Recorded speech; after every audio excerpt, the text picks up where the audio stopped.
सोचो, एक ऐसा लड़का जो हमेशा अपने आप को कमजोर समझता था, जिसके सपने सिर्फ अपने दोस्तों के साथ बस एक ट्रेजर हंटर बनने तक के थे। मगर किस्मत ने उसके लिए एक ऐसा रास्ता चुन लिया जहां लोग उसे एक लेजेंडरी लीडर के रूप में देखते हैं, लेकिन असल में वो सिर्फ एक चीज चाहता है और वो है रिटायर होना। तो कहानी की शुरुआत में हम कुछ बच्चों को देखते हैं जहाँ ये लड़का अपने दोस्तों से कहता है, चलो हम सब मिलकर ट्रेजर हंटर्स बनते हैं, हम दुनिया के हर एक ट्रेजर वर्ल्ड को खोज निकालेंगे और एक दिन इंपीरियल कैपिटल ज़ेब्रूदिया तक पहुंचकर अपने सपने को सच करेंगे। ये सुनकर बाकी सभी बच्चे भी काफी ज्यादा खुश हो जाते हैं, लेकिन ये लड़का जिसका नाम होता है कराई, जो कि हमारा मेन कैरेक्टर है, वो ये सुनकर बिल्कुल भी एक्साइटेड नहीं होता। और यहाँ से शुरू होती है हमारी कहानी। तो फिर हम इसके कई सालों बाद का सीन देखते हैं जहाँ हम कराई को देखते हैं और हमें बताया जाता है कि यहाँ इंपीरियल कैपिटल में ट्रेजर हंटर्स को बहुत ज्यादा रिस्पेक्ट दी जाती है और उन्हें एक हीरो माना जाता है, क्योंकि हंटर पूरी दुनिया की खतरनाक जगह पर घूमते हैं और वहां मौजूद क्रीचर्स, जिन्हें ये लोग फैंटम्स कहते हैं, उन्हें मारकर वहां से ट्रेजर ले आते हैं, जिसके बदले में वो बहुत रिच और फेमस हो जाते हैं।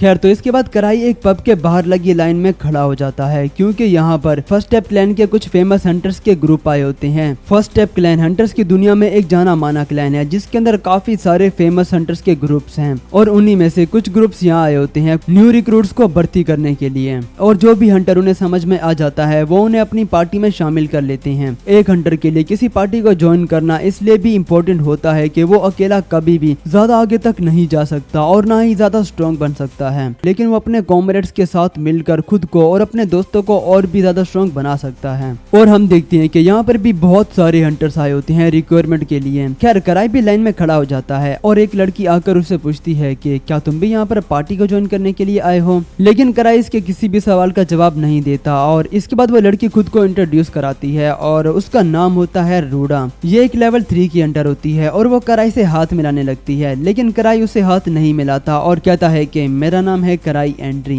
रूडा भी एक सोलो हंटर ही होती है और वो भी यहाँ पर किसी पार्टी को ज्वाइन करने के लिए आई होती है, क्योंकि वो एक ट्रेजर वर्ल्ड जिसका नाम होता है द व्हाइट वुल्फ डैन, वो उसे अकेले हैंडल नहीं कर पाएगी, तो इसलिए वो किसी पार्टी को ज्वाइन करना चाहती है। और तभी यहाँ पर एक हट्टा खट्टा जैसा दिखने वाला हंटर आकर कहता है कि भला तुम जैसी कमजोर लड़की थोड़ी ना व्हाइट वुल्फ डैन पर अकेले जा पाएगी और ये तुम्हारे बस का काम नहीं है लड़की। जिस वजह से इन दोनों में ही बहस होने लगती है और यहाँ तक कि ये दोनों एक दूसरे से लड़ने के लिए भी तैयार हो जाते हैं। लेकिन तभी यहाँ पर एक गार्ड आकर कहता है कि अगर तुम दोनों ने यहाँ पर हंगामा किया तो मैं तुम्हें यहाँ से भगा दूंगा और तुम लोग कभी भी किसी पार्टी को ज्वाइन नहीं कर पाओगे। जो सुनने के बाद ये दोनों कहते हैं कि अरे हम तो मजाक कर रहे थे, हम थोड़ी ना लड़ रहे थे। खैर, सारा मामला खत्म हो जाता है और इसके बाद हम लोग पब के अंदर का सीन देखते हैं जहाँ ये दोनों पब के अंदर आ चुके होते हैं। और यहाँ पर इतने सारे हंटर्स को देखकर रूडा काफी ज्यादा हैरान होती है, क्योंकि उसने पहली बार इतने सारे हंटर्स को एक साथ देखा होता है। और वो कराई से पूछती है कि क्या तुम पहले यहाँ आ चुके हो, तो इस पर कराई बताता है कि हाँ, शायद वो 5 से 6 बार यहाँ आ चुका है। जो सुन रूडा एकदम से चौंक जाती है, क्या इतनी ज्यादा बार कोशिश करने के बाद भी ये किसी पार्टी को ज्वाइन नहीं कर पाया, जिस वजह से वो कराई से माफी मांगती है कि उसे उससे ये सवाल नहीं करना चाहिए था। कराई कहता है कि अरे कोई बात नहीं, माफी मांगने की कोई जरूरत नहीं है। तो इसके बाद रूडा कराई से पूछती है कि वो ग्रुप कौन सा है। कराई बताता है कि उस ग्रुप का नाम है आर्क ब्रेव और वो भी यहाँ रिक्रूटिंग के लिए ही आए हैं। आर्क ब्रेव बहुत पावरफुल पार्टी है, क्योंकि उन्होंने लेवल 7 तक के ट्रेजर को एक्सप्लोर कर लिया है और वो भी सिर्फ अपने 6 मेंबर्स के साथ। और इस बंदे का नाम है आर्क और ये इनका लीडर है। और अगर कोई भी न्यू हंटर किसी भी पार्टी को ज्वाइन कर लेता है तो वो रातों रात ही फेमस हो जाता है, क्योंकि ये सभी पार्टीज काफी ज्यादा फेमस हैं। लेकिन कराई कहता है कि इस पार्टी ने आज तक किसी भी हंटर को इस इवेंट से सिलेक्ट नहीं किया है। तभी रूडा देखती है कि इसके बराबर वाली डेस्क खाली पड़ी होती है, तो वो कराई से पूछती है। तो इससे पहले कि कराई कुछ कहता तभी यहाँ फिर से वही हंटर आ जाता है और इसका नाम होता है ग्रेग। और वो कहता है कि अरे तुम्हें तो कुछ भी नहीं पता, चलो मैं तुम्हें बताता हूँ कि वहाँ मौजूद खाली टेबल उस पार्टी की है जो कि फर्स्ट स्टेप के फाउंडर हैं, यानी कि ग्रीवर्स की। ग्रीवर्स वो हैं जो कि सालों पहले इस कैपिटल में आए थे और उन्होंने अपने टैलेंट और अपनी पावर से अपना नाम बनाया और वो इस कैपिटल के सबसे ज्यादा फेमस पार्टीज में से एक हैं। और यहाँ हमें पता चलता है कि ग्रीवर्स के जितने भी मेंबर हैं वो सब कराई के बचपन के दोस्त हैं, जिन्होंने अपनी यंग एज में ही हंटर बनने का सपना देखा था। ग्रेग बताता है कि ग्रीवर अपनी पार्टी में न्यू मेंबर्स को आसानी से रख लेते हैं, तो इसीलिए यहाँ पर इतने ज्यादा हंटर्स आए हुए हैं। और तब यहाँ पर एक बंदा शोर मचाने लग जाता है कि आखिर ग्रीवर्स कहाँ पर हैं, क्योंकि मैं इतनी दूर से आया हूँ यहाँ पर उन्हें ज्वाइन करने के लिए, लेकिन वो तो अभी तक आए ही नहीं। लेकिन तभी ये टीनो नाम की लड़की आगे आकर कहती है कि तुम्हारे लिए यही अच्छा होगा कि तुम चुप हो जाओ, वरना मैं तुम्हें चुप करवा दूंगी, क्योंकि अगर मेरी सिस्टर यहाँ होती तो वो भी ऐसा ही करती। इस वजह से लड़का भी काफी ज्यादा भड़क जाता है और अपनी स्वॉर्ड निकालकर इसे लड़ने के लिए तैयार हो जाता है। गार्ड इन दोनों को रोकने की बहुत कोशिश करता है, लेकिन ये दोनों किसी की भी नहीं मानते और लड़ने के लिए तैयार हो जाते हैं। ये लड़का अपनी स्वॉर्ड से इस पर अटैक करने ही वाला होता है कि तभी टीनो को यहाँ पर कराई की प्रेजेंस फील होती है, लेकिन कराई रूडा से कहता है कि चलो हमें यहाँ से निकल जाना चाहिए इससे पहले कि यहाँ पर तबाही मच जाए। लेकिन तभी टीना इस लड़के के अटैक को बहुत ही इजीली डॉज करके सीधा कराई के आगे आकर उसका रास्ता रोक लेती है और कहती है कि मास्टर आप यहाँ पर कब से आए हुए थे। और तब हमें पता चलता है कि कराई ही ग्रीवर्स का लीडर है और फर्स्ट स्टेप प्लान का मास्टर भी।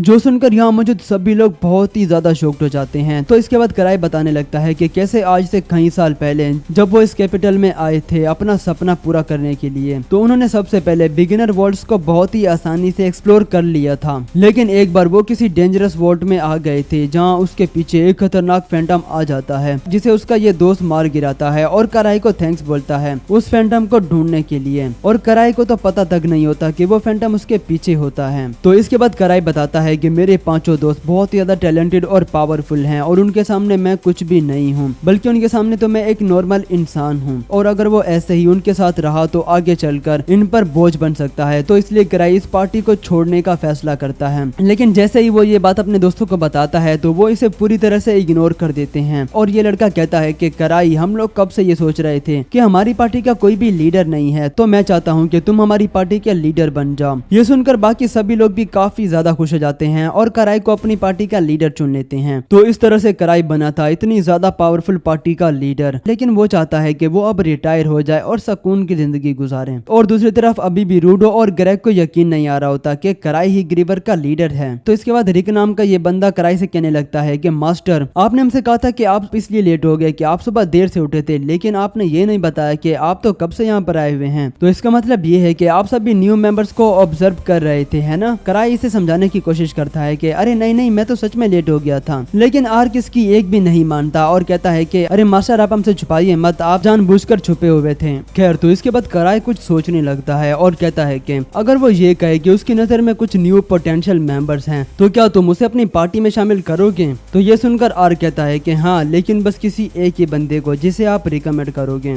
जो सुनकर टीनो को लगता है कि शायद कराई उसकी बात कर रहा है, तो इस वजह से वो बहुत ही ज्यादा शर्माने लगती है और कहती है कि मास्टर मुझे चूज करने के लिए आपका बहुत बहुत शुक्रिया, लेकिन मैंने अपना माइंड पहले से ही बना रखा है कि मैं बस आपकी पार्टी को ही ज्वाइन करूंगी। तो इसके बाद गिलबर्ट फिर से हंगामा करना शुरू कर देता है और कराई उसे कहता है कि गिलबर्ट मैं तुम्हें आर्क की पार्टी के लिए रिकमेंड कर सकता हूँ, लेकिन मेरी एक शर्त है कि पहले तुम्हें ये बताना होगा कि एक हंटर के लिए सबसे ज्यादा जरूरी क्या होता है। गिलबर्ट इसका जवाब नहीं दे पाता और कराई कहता है कि वो है तुम्हारा वीक होना, क्योंकि अगर तुम अपनी पार्टी में सबसे ज्यादा वीक हो तो तुम अपनी पूरी पार्टी को ही खतरे में डाल सकते हो। तो मैं चाहता हूँ कि तुम पहले मुझे अपनी पावर और एबिलिटीज दिखाओ, तुम क्या कर सकते हो। और हाँ, मैं तुम्हें एक और बात बता दूं कि मैं जब से एक हंटर बना हूँ मैं आज तक कभी भी नहीं हारा। जो सुनकर यहाँ मौजूद सभी लोग बहुत ही ज्यादा शॉक्ड हो जाते हैं, लेकिन कराई मन में सोच रहा होता है कि अगर मैं किसी से लड़ूंगा तभी हारूंगा ना। खैर तो इसके बाद वो अपनी रिंग निकाल कर कहता है कि अगर मेरी ये रिंग जिसने भी हासिल कर ली मैं उसे आर्क की पार्टी में शामिल करने के लिए रिकमेंड करूंगा। तो इसके बाद वो अपनी रिंग को नीचे फेंकता है और भाई साहब इसकी रिंग के लिए यहाँ मौजूद सभी हंटर्स एक दूसरे को मारना पीटना शुरू कर देते हैं और सभी जगह तोड़फोड़ शुरू कर देते हैं।